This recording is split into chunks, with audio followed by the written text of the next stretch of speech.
najprej povem, da 42. člen slovenske ustave pravico do zbiranja in javnih zborovanj uvršča med temeljne človekove pravice in svoboščine.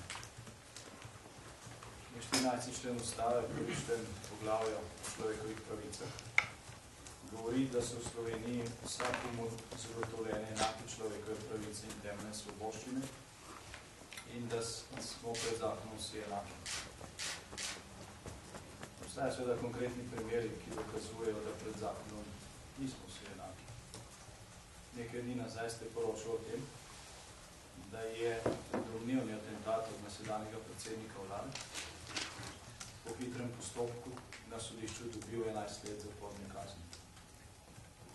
Nekaj mesecev nazaj ste poročali o tem, da je domnevni atentator na prejšnjega predsednika vlade, se pravi nami, ki mi je ravno tako grozil z likvidacijo, bil na sodišču oproščen, bil zaposlen nazaj v policiji in gospa Kresarova je verjetno v tem času tudi že oborožila. Konkretni primeri torej dokazuje, da pred zakonom nismo vsi enaki, kljub temu pa v ustavi ta temeljna človekove pravice in svoboščine obstaja. In tisti, ki smo pred nekaj dnevi sodelovali na javni tribuni Zbora za republiko, imamo vsaj teoretično enake pravice kot minister Lukšič ali ljubljanski župan Janković, ki sta zborovala skupaj s sindikati proti vladi pred nekaj tedni na Prešernovem trgu. Reakcije nekaterih politikov tranzicijske levice presenečajo zaradi tega, ker so izjemno podobne reakcije, kakršne smo doživljali leta 1988 ali 1989 ob napovedovanju zborovanj Odbora za človekovih pravic ali takrat ustanovljenih novih političnih strank. Gospoda Danteja bi popravil.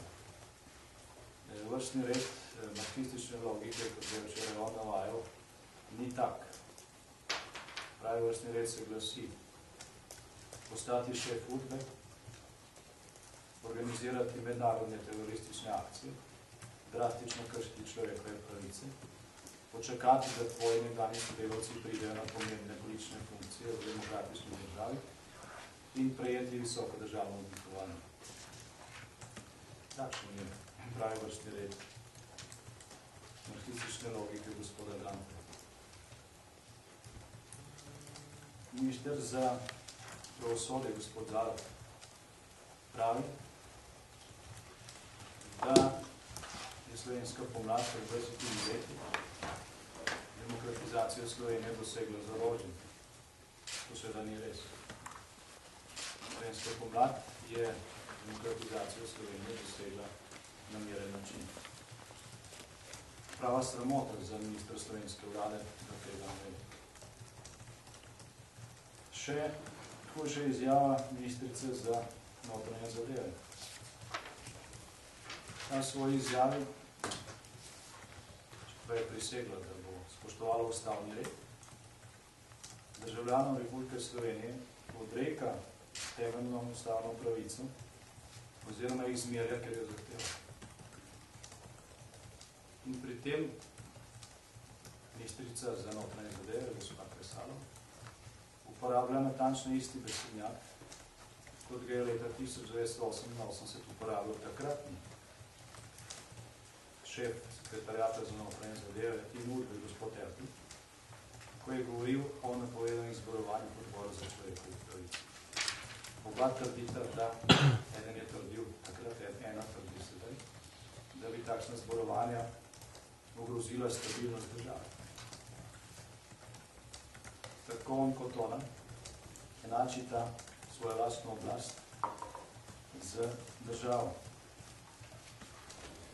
In mislite, da če je ogrožena njihova oblast, da je potem ogrožena država. Slovenija je dejansko ogrožena, ogrožena je njena blaginja. Zaradi recesije, ki je še enkrat globila v Sloveniji kot v Evropski uniji, ogrožen je pomorski status slovenske države zaradi podpisanega arbitražnega sporazuma prizadevanja so temeljne vrednote in pravice, na katerih je samostojna in demokratična Slovenija nastala in ki jih varuje drugo poglavje slovenske ustave.